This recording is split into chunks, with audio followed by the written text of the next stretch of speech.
በኢትዮጵያ ኦርቶዶክስ ተዋሕዶ ቤተክርስቲያን መንበረ ፓትርያርክ የጠቅላይ ጽሕፈት ቤቱን ሰራተኞች በማስተባበር የልማት ሥራ በዋናው መስሪያ ቤት መከናወኑ ተገለጸ።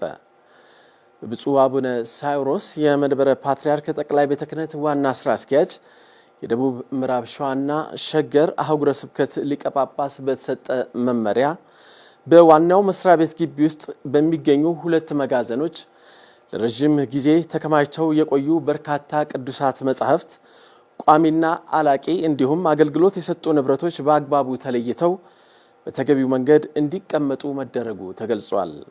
ብፁዕነታቸው የሰጡትን መመሪያ ተግባራዊ በማድረግ የየመምሪያው ኃላፊዎች መላውን ሰራተኛ በማስተባበር የልማት ስራው በከፍተኛ ተነሳሽነት እንዲካሄድ መደረጉም ተጠቅሷል።